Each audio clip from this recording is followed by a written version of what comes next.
ನಮ್ಮನೆ ತಿಂಡಿ ಯೂಟ್ಯೂಬ್ ಚಾನಲ್ಗೆ ಸ್ವಾಗತ. ನಾನಿವತ್ತು ಮಾಡ್ತಾ ಇರೋವಂಥದ್ದು ರೋಡ್ ಸೈಡ್ನಲ್ಲಿ ಸಿಗುವಂಥ ಚುರುಮುರಿ, ಮನೆಯಲ್ಲೇ ಮಾಡ್ಕೊಳ್ಳೋ ಅಂಥದ್ದು ಫಟಾಫಟ್ ಅಂತ ತಯಾರಾಗುವಂಥ ಈ ಚುರುಮುರಿ ಮಾಡೋದು ಹೇಗೆ, ಹಾಗೆ ಮಾಡಲಿಕ್ಕೆ ಏನೇನು ಪದಾರ್ಥಗಳು ಬೇಕು ಅಂತ ಒಮ್ಮೆ ನೋಡ್ಕೊಳ್ಳೋಣ ಬನ್ನಿ.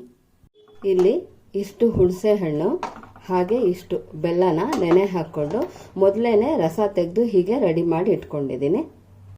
ಒಂದು ಹಿಡಿಯಷ್ಟು ಕೊತ್ತಂಬರಿ ಸೊಪ್ಪು, 2 ಹಸಿಮೆಣಸಿನ್ಕಾಯಿ, ಅರ್ಧ ಹಿಡಿಯಷ್ಟು ಪುದೀನ, ಇದಿಷ್ಟು ರೆಡಿ ಮಾಡಿ ಇಟ್ಕೊಂಡಿದ್ದೀನಿ. ಹಸಿಮೆಣಸಿನ್ಕಾಯಿ ನಿಮ್ಗೆ ಇಷ್ಟ ಇದ್ರೆ ಇನ್ನೊಂದೆರಡು ಕೂಡ ಹಾಕಿ. ಈಗ ಈ ಜಾರ್ಗೆ ಕೊತ್ತಂಬರಿ ಸೊಪ್ಪನ್ನು ಹಾಕ್ಕೊಳ್ತಿದ್ದೀನಿ, ಹಾಗೆ ಪುದೀನ ಮತ್ತು ಹಸಿಮೆಣಸಿನ್ಕಾಯಿ. ಬೇಕಿದ್ದವರು ಶುಂಠಿ ಕೂಡ ಹಾಕೋಬಹುದು. ಹುಣಸೆ ಹಣ್ಣು, ಬೆಲ್ಲದ ರಸ ಇದನ್ನು ಇದಕ್ಕೆ ಹಾಕ್ಕೊಳ್ತಿದ್ದೀನಿ. ಈಗ ಇದಿಷ್ಟನ್ನು ರುಬ್ಕೊಂಡು ಒಂದು ಚಟ್ನಿ ತಯಾರು ಮಾಡ್ಕೊಳ್ಳೋಣ. ಈಗ ನೋಡಿ ಚಟ್ನಿ ರೆಡಿ ಆಗಿದೆ. ನಾನಿಲ್ಲಿ ಸ್ವೀಟ್ ಚಟ್ನಿ, ಖಾರ ಚಟ್ನಿ ಅಂತ ಸಪ್ರೇಟಾಗಿ ಮಾಡ್ಕೊಳಕ್ಕೆ ಹೋಗಿಲ್ಲ, ಒಂದೇ ಚಟ್ನಿನ ರೆಡಿ ಮಾಡ್ಕೊಂಡಿದ್ದೀನಿ. ಇದಕ್ಕೆ ಸಪ್ರೇಟಾಗಿ ನಾನು ನೀರು ಕೂಡ ಆ್ಯಡ್ ಮಾಡಿಲ್ಲ, ಅಂದರೆ ಹುಣಸೆ ಹಣ್ಣು ಬೆಲ್ಲದ ರಸ ಇತ್ತಲ್ಲ ಅದರಲ್ಲೇ ಈ ರೀತಿ ರೆಡಿ ಆಗಿದೆ. ನೀವು ಬೇಕು ಅಂದರೆ ಸ್ವೀಟ್ ಚಟ್ನಿ ಮತ್ತು ಖಾರ ಚಟ್ನಿ ಎರಡು ಸಪ್ರೇಟಾಗಿ ಮಾಡ್ಕೋಬೋದು. ಅಂದರೆ ಹಸಿಮೆಣಸಿನ್ಕಾಯಿ, ಪುದೀನ, ಕೊತ್ತಂಬರಿ ಸೊಪ್ಪು, ಉಪ್ಪು ಇದಿಷ್ಟು ಸೇರಿಸಿ ಖಾರ ಚಟ್ನಿ, ಹುಣಸೆ ಹಣ್ಣು ಮತ್ತು ಬೆಲ್ಲ ಎರಡು ಸಪ್ರೇಟಾಗಿ ನೆನೆ ಹಾಕಿ ರಸ ತೆಕ್ಕೊಂಡು ಅದನ್ನು ಸ್ವೀಟ್ ಚಟ್ನಿ ಈ ರೀತಿ ಕೂಡ ರೆಡಿ ಮಾಡ್ಕೊಳ್ಬೋದು. ಅಥವಾ ಬೇಡ ಅಂದರೆ ಹೀಗೆ ಒಂದೇ ಚಟ್ನಿಯನ್ನು ರೆಡಿ ಮಾಡ್ಕೋಬೋದು. ತುಂಬ ಈಸಿಯಾಗಿ ಆಗುತ್ತೆ. ಚುರುಮುರಿ ಬೆರೆಸ್ಕೊಳ್ಳೋದಕ್ಕೆ ಒಂದು ದೊಡ್ಡ ಸೈಜಿನ ಪಾತ್ರೆಯನ್ನು ಇಟ್ಕೊಂಡಿದ್ದೀನಿ. ಈ ರೀತಿನೇ ಅಗಲವಾಗಿರುವಂಥ ಪಾತ್ರೆನ ಇಟ್ಕೊಳ್ಳಿ, ಅಂದರೆ ಬೆರೆಸ್ಕೊಳ್ಳಿಕ್ಕೆ ಅನುಕೂಲ ಆಗುತ್ತೆ. ಈಗ ಇಲ್ಲಿ ಈರುಳ್ಳಿ ಹಾಕ್ಕೊಳ್ತಾ ಇದ್ದೀನಿ, 1 ಕಪ್ನಷ್ಟು, ಅಂದರೆ 2 ಮೀಡಿಯಂ ಸೈಜಿನ ಈರುಳ್ಳಿಯನ್ನು ಈ ರೀತಿ ಸಣ್ಣದಾಗಿ ಹೆಚ್ಕೊಂಡಿದ್ದೀನಿ, ಇದನ್ನು ಹಾಕ್ಕೊಳ್ತಿದ್ದೀನಿ. ಒಂದು ದೊಡ್ಡ ಸೈಜಿನ ಟೊಮೆಟೊನ ಈ ರೀತಿ ಸಣ್ಣದಾಗಿ ಹೆಚ್ಕೊಂಡಿದ್ದೀನಿ, ಇದನ್ನು ಹಾಕ್ಕೊಳ್ತಿದ್ದೀನಿ. 1 ಮೀಡಿಯಂ ಸೈಜಿನ ಕ್ಯಾರೆಟ್, ಅದನ್ನು ತುರ್ಕೊಂಡಿದ್ದೀನಿ, ಇದು ಹಾಕ್ಕೊಳ್ಳೋಣ.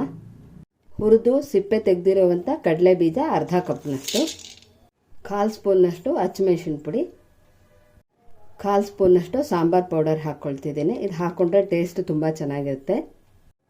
1/4 ಸ್ಪೂನ್ನಷ್ಟು ಗರಂ ಮಸಾಲ, ಚಾಟ್ ಮಸಾಲ ಅರ್ಧ ಸ್ಪೂನ್ ಹಾಕ್ಕೊಳ್ತಿದ್ದೀನಿ, ಅರಿಶಿನ ಸ್ವಲ್ಪ, ಅರ್ಧ ಸ್ಪೂನ್ನಷ್ಟು ಉಪ್ಪು. ಈಗ ರುಬ್ಬಿಟ್ಕೊಂಡಿದ್ದೀವಲ್ಲ ಈ ಚಟ್ನಿನ ಹಾಕ್ಕೊಳ್ತಿದ್ದೀನಿ. ಈ ಚಟ್ನಿನ ಇದಕ್ಕೆ ಟೇಸ್ಟ್ ಕೊಡೋದು. ಅಡುಗೆ ಎಣ್ಣೆ ಅರ್ಧ ಸ್ಪೂನ್ನಷ್ಟು ಹಾಕ್ಕೊಳ್ತಿದ್ದೀನಿ. ಈಗ ಇದಿಷ್ಟನ್ನು ಒಂದ್ಸರಿ ಚೆನ್ನಾಗಿ ಬೆರೆಸ್ಕೊಳ್ಳೋಣ. ಪುರಿ ಹಾಕ್ಕೊಳ್ಳೋದಕ್ಕೆ ಮುಂಚೆ ಇದನ್ನು ಈ ರೀತಿ ಚೆನ್ನಾಗಿ ಬೆರೆಸ್ಕೊಳ್ಬೇಕು. ಒಂದ್ಸರಿ ಎಲ್ಲನೂ ನೀಟಾಗಿ ಬೆರೆಸ್ಕೊಂಡಿದ್ದೀನಿ. ಈಗ ಇದಕ್ಕೆ ಪುರಿ ಬೆರೆಸ್ಕೊಳ್ಳೋಣ.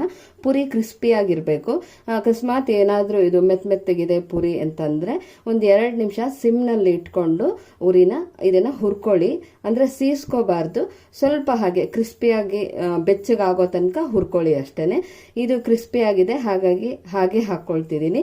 ಈ ಕಪ್ನಲ್ಲಿ 3 ಕಪ್ನಷ್ಟು ಪುರಿಯನ್ನು ಹಾಕ್ಕೊಳ್ತಿದ್ದೀನಿ. ಪುರಿ ಹಾಕ್ಕೊಂಡ್ಮೇಲೆ ತುಂಬ ಹೊತ್ತು ಬೆರೆಸೋಕೆ ಹೋಗ್ಬೇಡಿ, ಅಂದರೆ ಮೆತ್ತಗಾಗೋಗ್ಬಿಡುತ್ತೆ ಪುರಿ. ಇದು ಕಲಸಿದ ತಕ್ಷಣವೇ ತಿನ್ನಬೇಕು.